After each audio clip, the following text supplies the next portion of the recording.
Hey, greetings everybody. It is Gleekon here again with another episode of Lore of Warcraft. On our last episode, we punted around and looked at a couple chapters in the World of Warcraft Dungeons & Dragons campaign setting, just skills and feats and stuff. Nothing really too revelatory there.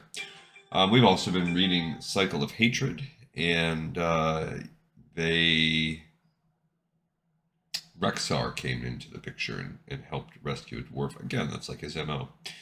But we're going to pivot over and start the Year of Classic now. There are a couple events that we could read after Classic starts, but really they're technically build-up events to Classic itself. It explains the setting. So stay a while and listen as we kick off 25 years after the Dark Portal with the fall of Gnomeregan. Throughout the Third War, the savage Trogs had besieged the gnomes of Gnomeregan. Over time, the gnomes had slowly lost ground in their own home. Clever solutions could not solve the problem of the Trogs' overwhelming numbers. They eventually dug around the gnomes' defenses and breached Gnomeregan's engineering quarters. Not only did this cut off the gnomes from their best inventions, but it also placed unstable materials and machines into the hands of creatures that could not understand how dangerous they were. It was only a matter of time before a mistake would lead to the wholesale destruction of the city. The gifted engineer Sicko Thermoplug proposed a solution. Bathe the overrun sections of Gnomeregan in lethal radiation. The gnomes would take shelter and wait for the Trogs to die. It was a brutal, desperate ploy, but it seemed as if it might work. The gnomes' leader, High Tinker Gelbin Mekatork, eventually agreed to the plan. It seemed better than waiting for an inevitable disaster to destroy the city.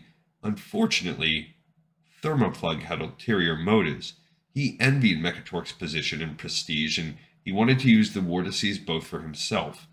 Thermoplug also chafed at how the gnomes never used their inventions to expand the power of their nation, a failing he laid squarely at Mekatork's feet.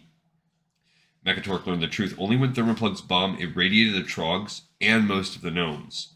In a matter of days, nearly 80% of the gnomish race perished. The survivors had no choice but to evacuate their own city. Thermoplug was left behind, trapped in the horror he had wrought. The dwarves of Ironforge took in the refugees, and the gnomes created a small home for themselves inside the mountain, calling it Tinkertown. The future of the gnomes was uncertain, and opinion was divided over what to do next, so that would explain why their footprint within Ironforge is so small. Some gnomes argued that they should, and why they don't have a capital city. Some gnomes argued that they should focus all their attention and resources on reclaiming Gnomeregan as soon as possible. Mekatork did not agree. Though he did plan on eventually returning to the capital, he believed the gnomes had more immediate obligations to the Alliance. The Third War decimated the faction, and the gnomes' allies needed all the help they could get to survive the days ahead. Mekatork urged his people to research new technologies that would bolster the Alliance. In his mind, the fates of the Alliance and the gnomes were intertwined. If the faction crumbled, Gelbin Mekatork and his people would never have the support they needed to restore Gnomeregan to what it once was. So at some point, the Alliance needs to kind of try and make good on that. And still, to this day, no progress is made. I do think Cataclysm changes some things, but we'll find out on that. It's been a long time since I've done the classic gnome starting, and I don't know how different it is from the retail now. All right, everyone, thank you so much for watching and listening to Lore of Warcraft. I hope that you enjoyed it. This episode is in the pipe 5x5.